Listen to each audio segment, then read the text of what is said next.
Martín. El avance del gobierno sobre la justicia, puntualmente con el juicio a la Corte Suprema, es una de las preocupaciones en el ámbito institucional por la seriedad, por lo que significa, más allá de las posibilidades o no que esto se lleve adelante, el gobierno insiste y sin duda genera una situación de preocupación. Para abordar esta problemática ya nos acompaña el constitucionalista Antonio María Hernández, amigo de nuestro programa, con quien estamos. Un gustazo que nos acompañes, Antonio. Un gran placer, Ariel. Gracias por venir, Antonio. Muchas gracias por la invitación. Al contrario, siempre es un gusto. En este tema, que muchas veces en la sociedad por ahí está, pero no en los primeros planos como ocurre con otros que son tan urgentes como la inseguridad, la inflación, pero que nos tiene que llamar a reflexionar por lo que significa a nivel institucional. Y como decíamos al comienzo, más allá de las posibilidades o no que esto pueda prosperar, porque el gobierno no tendría los números que necesita, ¿cuál consideras vos entonces que es la razón por la cual el gobierno insiste con este juicio a la Corte? Hay razones claramente políticas. Es muy evidente que siempre hubo una relación muy dura entre el oficialismo y el Poder Judicial. Yo creo que el único y verdadero plan de gobierno fue avanzar sobre la independencia del Poder Judicial. Lo intentaron con la modificación de la Justicia Federal Penal, con la modificación del Ministerio Público Fiscal. Todo eso quedó en diputados, fue aprobado en el Senado, pero quedó en diputados. La idea de ampliar la Corte primero a 25 miembros, después a 15, pero Zaffaroni ha vuelto a decir, ¿por qué no a 30? Es decir, esto es para que nosotros entendamos en qué consiste esto. Las modificaciones que hacen en el Código de Procedimientos Penales para que una sentencia firme sea solo cuando intervenga finalmente la Corte Suprema de Justicia de la Nación, lo cual supone no cumplir la Convención Americana, el Pacto de San José, Costa Rica, que solamente pide un doble conforme.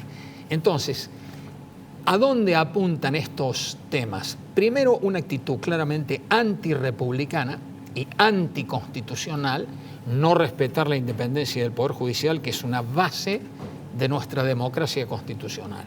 En segundo lugar, está atrás el problema de buscar la impunidad, en este caso, de los altos funcionarios del kirchnerismo que ya han sido condenados, incluso la vicepresidenta, después de un juicio que ha tenido todas las garantías y donde se trata de confundir a la población, hablando de que esto es una proscripción, es decir, confundiendo deliberadamente a la sociedad en este aspecto. De tal manera que no tengo ninguna duda entonces que ahora que vamos a celebrar los 40 años de democracia, estoy convencido que estamos en uno de los momentos más graves y más delicados, más decadentes en ese sentido de nuestra historia, porque estamos ahora muy alejados ya de lo que dice la Constitución Nacional, de un buen funcionamiento del sistema republicano con división y equilibrio de los poderes, y todos los avances sobre el Poder Judicial. El último es el juicio político realmente penoso, que afortunadamente está perdiendo prensa, porque ya la gente se ha dado cuenta de qué consiste esto. Oye, porque es vergonzoso lo que estamos como viendo. decía acá Ariel al introducir el programa al arranque, al hombre común, Sí, a aquella persona que no llega a fin de mes, Así es. ni usando las tarjetas. ¿Qué le importa a la Corte? Por supuesto que es importante la Corte, porque es el último que nos va a proteger. Pero, ¿vos viste cómo los trató en el día del mensaje presidencial del 1 de marzo? Bueno, ¿Cómo los publiqué un enfocan? artículo en La Nación explicando las violaciones constitucionales que había producido el presidente.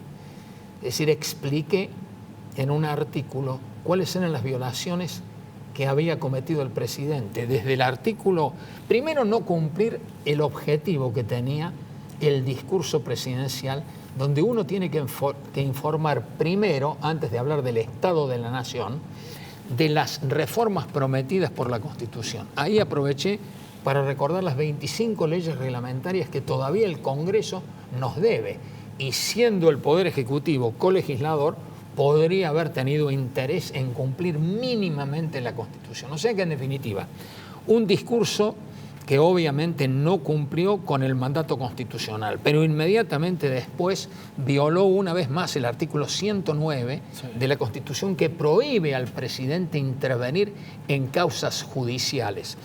Así que en definitiva, y luego de eso también se metió en el tema del juicio a la Corte, porque hizo referencia a los dos temas centrales por los cuales se acusa a la Corte, aunque sea algo técnico, pero lo digo muy brevemente. Es muy difícil juzgar a un juez por las sentencias. Siempre puede haber puntos de vista opinables. Por supuesto. Pero si no hay una violación adrede de la Constitución y de las leyes, uno no puede ser juzgado. Y esto lo ha dicho la Corte Interamericana de Derechos Humanos. No obstante, siguen adelante con este juicio, esencialmente por dos sentencias de la Corte, que fueron una, la declaración de inconstitucionalidad de la ley del Consejo de la Magistratura, ese es uno de los temas, y el otro de los temas fue una medida cautelar que benefició a la Ciudad Autónoma de Buenos Aires. ¿Y por qué?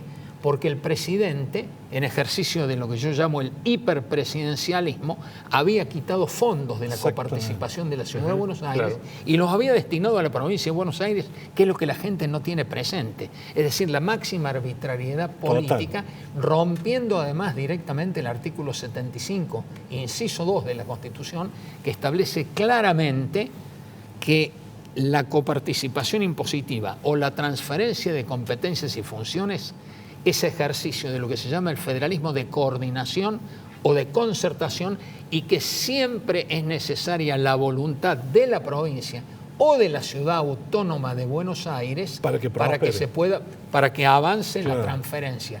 En este caso, el presidente también, lo explico en el artículo, demostró un desconocimiento absoluto del texto de la Constitución Nacional. Yo no pido que él conozca algo de teoría constitucional, obviamente no conoce nada de eso. No conoce nada. La letra de la Constitución, es decir, no conoce la letra de la Constitución. Decime. Así que en definitiva, estamos asistiendo a un espectáculo muy lamentable. Para colmo, veo a quienes citan como testigos y qué es lo que están haciendo. ¿Qué es lo que quieren? Lo que les preguntan. Y yo, exactamente, yo pienso que van a tratar de estirar esto para tratar de lesionar, de desprestigiar a la Corte y al Poder Judicial, que es el objetivo que ellos buscan. ¿Por qué no breve explicas a la gente, para que quede patente, que todo esto es un engaño, que nunca puede prosperar lo que han hecho? ¿Cómo es la técnica de la acusación? Muy buena pregunta, Roberto. Acá hay 3 artículos de la Constitución que se refieren a la institución del juicio político. Acusa a la Cámara de Diputados, pero primero interviene una comisión, es la que nosotros vemos en acción. Claro, sí. Ahí hay una mayoría de 16 a 15, 16 del Frente de Todos, 15 de la oposición. Entonces, ellos lo que tienen que dictaminar oportunamente es si hay base o no para el juicio político.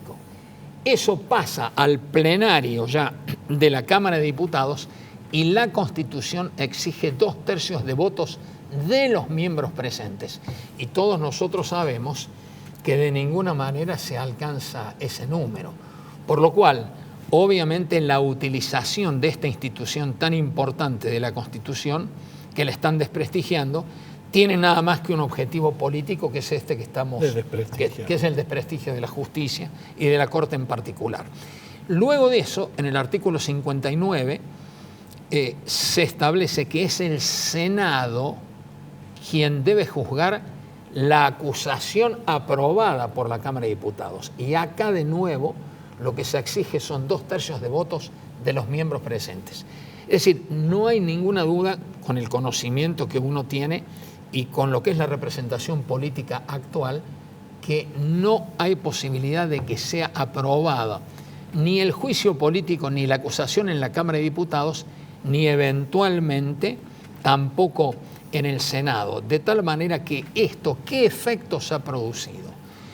Muy graves para el funcionamiento institucional, porque todos nosotros sabemos que está paralizado el Congreso de la Nación, está paralizado también el Consejo de la Magistratura, y esto significa que nunca hemos estado en una situación de gravedad institucional tan grave desde 1983 hasta acá. Ahora, una pregunta. Vi que la Corte los otros días, no la Corte, una Cámara, lo había desestimado a este senador Doñate. Doñate, asumiría el doctor Luis Juez, ¿no es cierto? Eso es lo que debiera corresponder. ¿Cómo quedarían las fuerzas? De acuerdo a lo que dice, van a quedar siempre muy equilibradas. Para las resoluciones más importantes, ¿por qué? Hace falta una mayoría. Yo creo que va a haber una pequeña mayoría, digamos así, de lo que hoy sería la oposición. Lo que pasa es que no hay que hacer un análisis de tipo político, porque el objetivo de la creación del Consejo de la Magistratura fue precisamente alejar la política de la designación o de la remoción de los jueces, que era lo que ocurría en el marco de la Constitución anterior. O sea, el presidente solamente con el acuerdo del Senado podía designar cualquier juez y también jueces de la Corte Suprema, de tal manera que uno de los objetivos de la reforma fue precisamente asegurar la independencia del Poder Judicial. ¿Cómo? Evitando que haya tanta influencia de la política. Yo lo digo como constituyente, hemos sido constituyentes con Roberto. Yo tengo una visión muy crítica de lo que ha sido el funcionamiento del Consejo de la Magistratura. De ninguna manera ha cumplido los objetivos que nosotros como constituyentes tuvimos, en esto no hay ninguna duda. Pero en la situación actual yo veo que estamos con este problema serio de que no está funcionando. Al no funcionar, ni se puede juzgar a los jueces que han cometido errores a través del jurado de enjuiciamiento de magistrados, y además no se avanza, pero lo digo de paso, hay una gran rémora por parte del Senado y del presidente. Ya sabemos que hay un 30% de los cargos en la justicia federal que no están cubiertos. Así que esta es la situación en que nosotros hoy estamos atravesando. Es un momento realmente para mí muy penoso. Estamos muy alejados de lo que dice el texto de la Constitución. Es un momento muy difícil, hay que esperar que la Argentina cambie, que el pueblo recapacite, que tengamos una posibilidad distinta a partir de fin de año con nuevas autoridades. Sí, y que tiene sus consecuencias ya en lo cotidiano, ¿no? Porque todo este tipo de situaciones alejan posibles inversiones, generan incertidumbre, preocupación en la sociedad, y nos tiene que llamar a reflexionar por la gravedad institucional, ¿no? Antonio, la verdad que es un placer, siempre nos quedamos cortos de tiempo, pero es un gusto que nos acompañes como este día, y bueno, por supuesto nos vamos a volver a reencontrar próximamente. Muchas gracias por esta invitación y hasta cualquier momento.